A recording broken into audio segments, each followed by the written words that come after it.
নমস্কার বন্ধুরা, রাজকন্যা রান্নাঘরে আপনাদের সবাইকে স্বাগত। আজকে আমি সম্পূর্ণ নিরামিষ রসুন পেঁয়াজ ছাড়া মটর পনিরের রেসিপি আপনাদের সঙ্গে শেয়ার করব। এই রেসিপিটি রুটি, পরোটা, পোলাও, ফ্রাইড রাইস সবকিছুর সঙ্গে খেতে কিন্তু খুবই ভালো লাগে।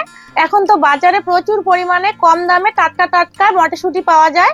তো এই টাটকা মটরশুঁটি দিয়ে আজকে আমি মটর পনিরের রেসিপিটি শেয়ার করব। তো আপনারা শুরু থেকে শেষ অবধি ভিডিওটি দেখতে থাকুন, আশা করি আপনাদের ভালো লাগবে।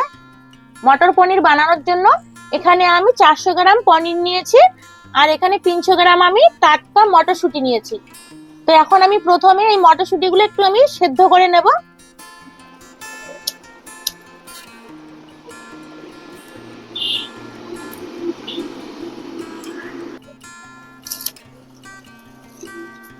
মটরশুঁটিগুলো সেদ্ধ করার জন্য কড়াইয়ে জল দিয়ে দিচ্ছি।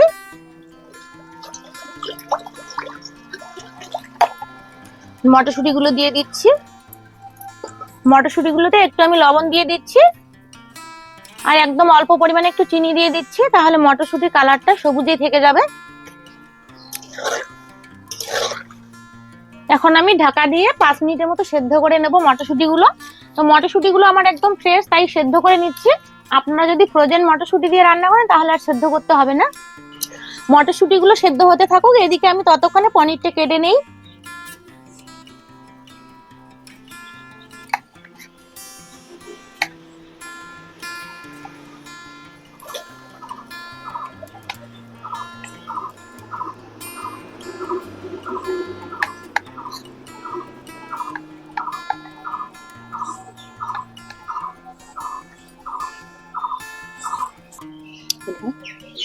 পনিরের টুকরোগুলো একটু আমি বড় বড় করে নেব। মটর পনির রান্নার সময় টুকরোগুলো একটু বড় বড় করে নিলে দেখতে ভালো লাগে। যে এরকম সাইজ করে নিলাম কেটে। পনিরগুলো আমার কাটা হয়ে গেছে, 5 মিনিটের মতো হয়ে গেছে মটরশুঁটিগুলো সেদ্ধ করার। আমি এখন ঢাকনাটা সরিয়ে নিচ্ছি।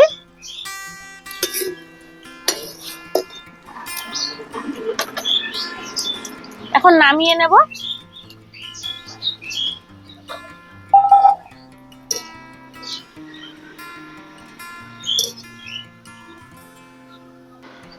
কড়াই ধুয়ে বসিয়ে দিয়েছি।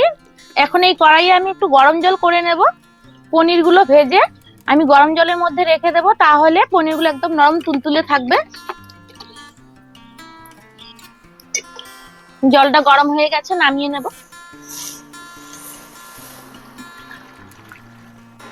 জলের মধ্যে দিয়ে দিচ্ছি 1/2 চামচ লবণ। এখন কড়াইয়ে আমি পনিরগুলো ভেজে নেওয়ার জন্য দিয়ে দিচ্ছি সাদা তেল। তেল গরম হয়ে গেছে, এখন আমি পনিরগুলো দিয়ে দিচ্ছি।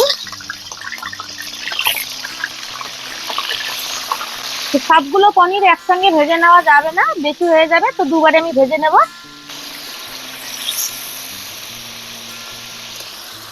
আর খুব বেশি কড়া করেও ভেজে নেব না, হালকা একটু লাল করে ভেজে নেব। তো পনিরগুলো আমার ভাজা হয়ে গেছে, এখন পনিরগুলো আমি তুলে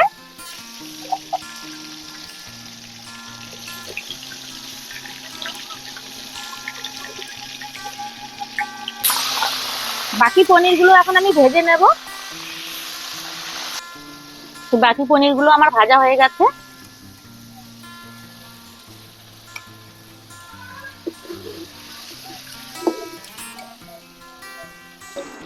পনির ভাজা তেলে যেখানে আমি 1 ইঞ্চির মতো আদা নিয়েছি, ছোট ছোট টুকরো করে দিয়ে দিচ্ছি।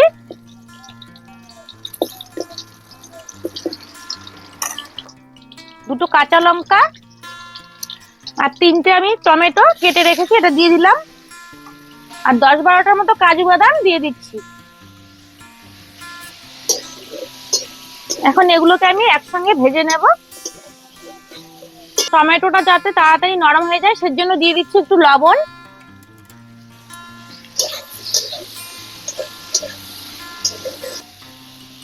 এখন কম আছে 2 মিনিটের জন্য আমি ঢেকে দেব। 2 মিনিটের মতো হয়ে গেছে, ঢাকনা সরিয়ে নিচ্ছি। টমেটোটাও অনেকটাই নরম হয়ে এসেছে। এখন এগুলো একটা পাত্রে আমি নামিয়ে নেব।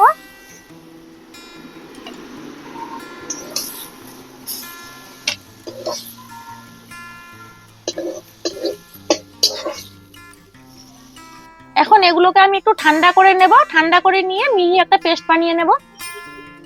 এখন কড়াইয়ে আমি আবারও তেল দিয়ে দিচ্ছি। আজকে রান্নাটা আমি সাদা তেল দিয়েই করব। ফোড়নে দিয়ে দিচ্ছি দুটো তেজপাতা, গোটা জিরে আর গোটা গরম মশলা।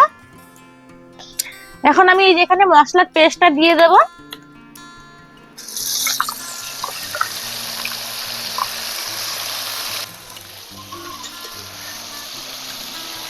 মশলাটা তেলের সঙ্গে মিশিয়ে নেব ভালোভাবে, আর একদম কম আঁচে করতে হবে। এখন তেলের সঙ্গে মশলাটা মিশিয়ে নিয়েছি, আর এখানে মিক্সি ধুয়ে মশলা ধোয়া জলটাও আমি দিয়ে দিচ্ছি। এখন 2 মিনিটের মতো কষিয়ে নেব।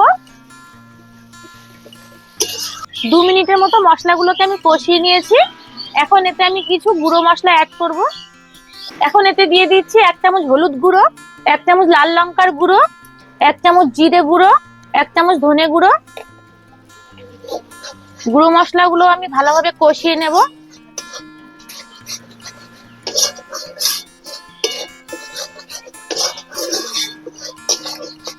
গুঁড়ো মশলা দেওয়ার পরে আরো 2 মিনিটের মতো আমি মশলাগুলো কষিয়ে নিয়েছি। এখন এদিকে একটা বাটিতে আমি 2 চামচ নিয়ে নেব টক দই।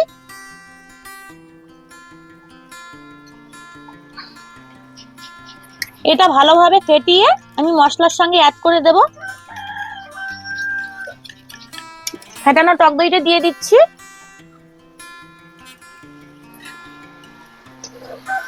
টক দইয়ের সঙ্গে মশলাগুলো আরো কিছুক্ষণ কষিয়ে নেব। আর এই সময় কিন্তু উনুনের আঁচটা একদম কম করে দিতে হবে।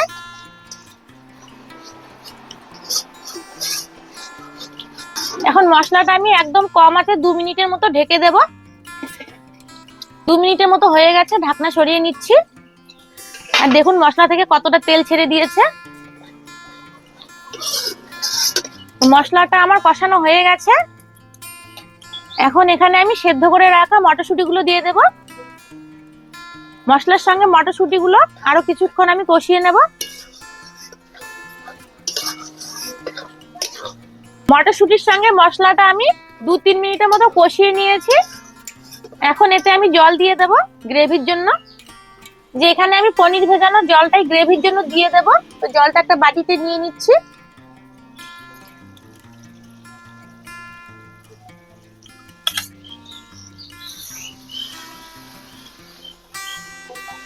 মটরশুঁটিগুলো আমি আগেই সেদ্ধ করে নিয়েছি, তাই বেশি একটা সেদ্ধ করার জন্য জল দিতে হবে না। আর এই রান্নার গ্রেভিটা একটু মাখো মাখো টাইপেরই হবে, খুব বেশি পাতলা করলে ভালো লাগে না। গ্রেভিটা ফুটতে শুরু করে দিয়েছে। এখন আমি পনিরগুলো দিয়ে দেব।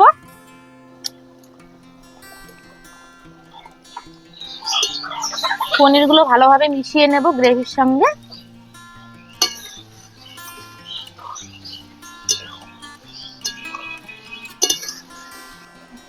এখন আমি এতে দিয়ে দেব স্বাদ মতো লবণ। আমি এখানে টমেটো ভাজার সময় লবণ দিয়েছি, পনির ভেজানোর সময় লবণ দিয়েছি, তো তার জন্য আমি সেই পরিমাণ অনুযায়ী এখানে লবণ দিলাম। আর 1/2 চামচ দিয়ে দিচ্ছি চিনি। মটর পনির একটু মিষ্টি মিষ্টি হলে ভালো লাগে খেতে। এখন মিডিয়াম আঁচে 5 মিনিটের মতো ঢেকে দিয়ে রান্না করব। তো 5 মিনিটের মতো রান্না করা হয়ে গেছে, ঢাকনা সরিয়ে নিচ্ছি। এই গ্রেভিটা অনেকটাই কমে এসেছে। এখন এতে দিয়ে দিচ্ছি 1/2 চামচের মতো গরম মশলার গুঁড়ো।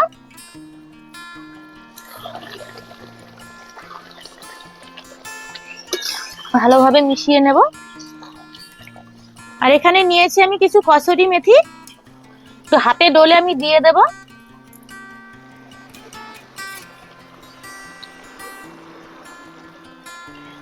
মটর পনির রান্নায় কসুরি মেথি দিলে ফ্লেভারটা খুবই ভালো লাগে। এখন ভালোভাবে মিশিয়ে নেব।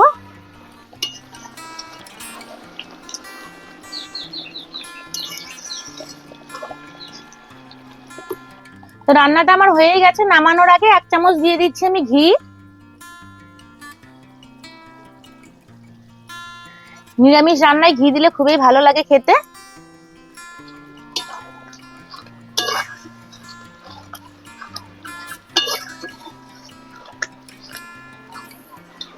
এখন তাপ বন্ধ করে দিয়ে 2 মিনিটের মতো আমি ঢেকে রেখে দেব। 2 মিনিটের মতো হয়ে গেছে, ঢাকনা সরিয়ে নিচ্ছি। এই যে দেখুন বন্ধুরা কত সুন্দর হয়েছে দেখতে।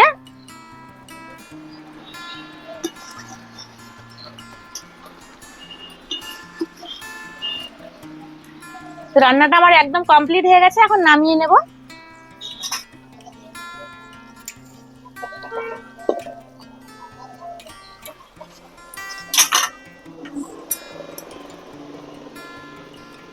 দেখুন বন্ধুরা কত সুন্দর হয়েছে দেখতে, ফ্লেভারটাও খুব সুন্দর এসেছে। এখন একটা বাটিতে আমি নামিয়ে নেব।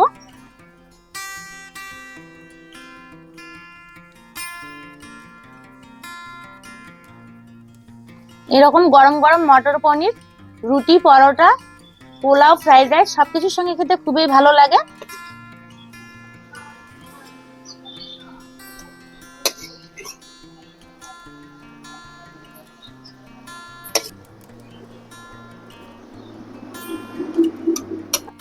এই যে বন্ধুরা দেখতেই পেলেন খুব সহজে কত সুন্দর মটর পনিরের রেসিপি আমি তৈরি করে নিলাম।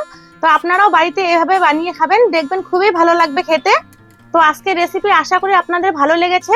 ভালো লেগে থাকলে ভিডিওটিতে লাইক করে দেবেন, শেয়ার করে দেবেন। আর আমার চ্যানেলটিতে নতুন বন্ধু হয়ে থাকলে চ্যানেলটিকে সাবস্ক্রাইব করে দিয়ে আমার পাশে থাকবেন। তো ভিডিওটি এখানে শেষ করছি। সবাই ভালো থাকবেন, দেখা হচ্ছে পরবর্তী কোনো রান্নার ভিডিও নিয়ে।